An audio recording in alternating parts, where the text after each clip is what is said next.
What's up, guys, and welcome to my review for Spider-Man Homecoming. This is the, combination of a Marvel film, a Marvel Studios film connected with a Sony film. They've come together after everything kind of fell out with The Amazing Spider-Man 2. Here we are with Spider-Man Homecoming, Spider-Man was introduced, this Spider-Man was introduced in Captain America Civil War. So going into this, of course I was excited for it. I love the character of Spider-Man. I grew up with watching the Tobey Maguire Spider-Mans, then the Andrew Garfield ones came out, and honestly I'm not a big fan of those. So going into this, I was very excited because it's in new hands. It's back with Marvel Studios, or it is at Marvel Studios. And, I felt as though, this is going to go really well. And leaving the theater, my initial reaction was that movie was absolutely fantastic. This was a phenomenal film, and this is one of the best movies of the year for me so far. If not my favorite film of the year, honestly, it's either one or two right now. And I can't really decide yet because I've only seen the movie once.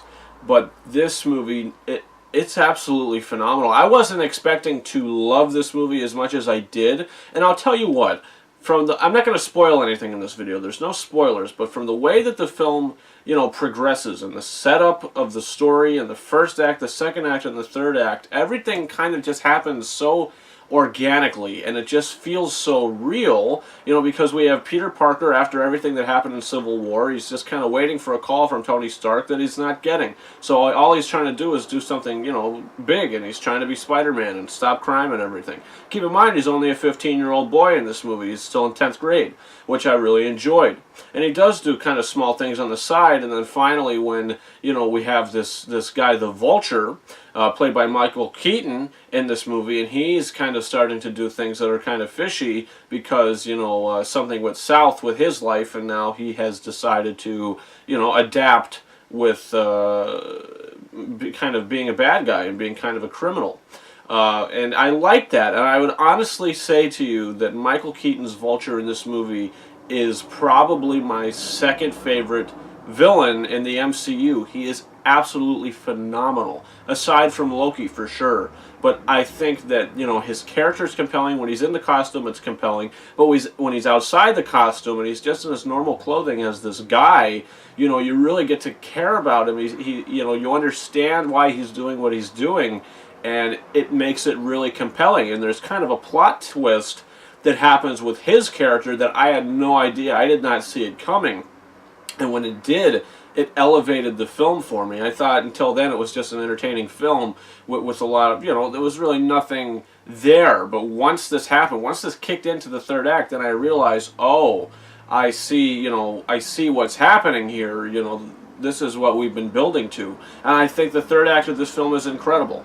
I think all the performances in this movie are incredible. Tom Holland is great as Peter Parker as Spider-Man. He's fantastic. He's a different kind of Spider-Man that we've seen. He's a younger boy, so I did enjoy that. And like I said, I think Michael Keaton is phenomenal in this movie. He is absolutely spectacular in this film.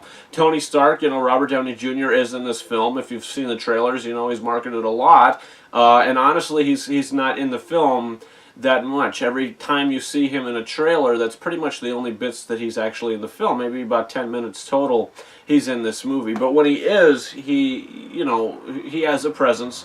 You definitely you're invested into what's happening because Peter is pretty much just trying to impress him the whole entire time, which is this is a coming of age story for Peter Parker. You know what I mean? He wants to become go from Spider-Man to or from Spider-Boy to Spider-Man, and I think the film did that in such a fun way, but at the end of the film, kind of such an emotional way, how he actually grew as a person. And I really enjoyed how this film ended. Now, I don't think this is a perfect film.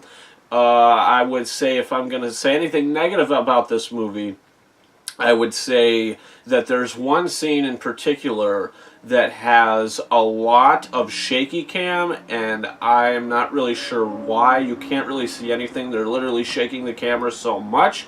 Now, in the circumstance, I kind of understand, but I feel as though it was very jarring, and it took me out of it for a brief amount of time. And the other negative thing I could say, I would say 95% of the visual effects in this movie are fantastic, but 5% of the effects in this film do look very CG, to me anyway, because growing up with those first two Spider-Mans in particular, they relied on a lot of practical effects other than digital, and everything that was digital, it blended seamlessly, I felt. And ever since then, from Spider-Man 3 to even now, they've relied more on a digital sense instead of a practical sense, which there is a lot of practical effects in this movie as well, but I would say that it's more on the digital side.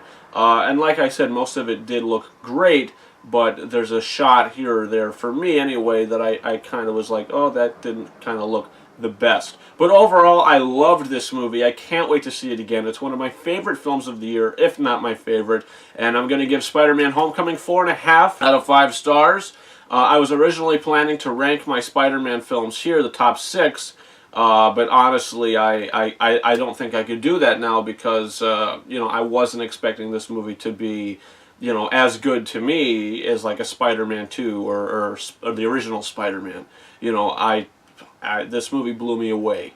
So maybe someday in the future I'll do my top 6. Maybe when I do the Blu-ray unboxing for the film, I'll do my top 6 then. So I'll have the chance to see it again. I've seen it a few times. But guys, comment your thoughts in the comment section. Do you want to see Spider-Man Homecoming? What are some of your favorite films in the MCU? I'll tell you this is one of my favorites. I think this is a great addition. And I can't wait to see what happens next with this character. Guys, you could also subscribe to this channel for reviews coming in the future. We have A War for the Planet of the Apes coming out. It's very exciting. Christopher Nolan's new movie Dunkirk coming out, so I'm also very excited about that. Guys, you can follow me on Facebook and Twitter. The links to those are in the description of this video. You can also follow me on Snapchat at RyanKing72 and on Instagram at KingOfRises131. Guys, that's been it. Thank you very much for watching my review for Spider-Man Homecoming. Over and out.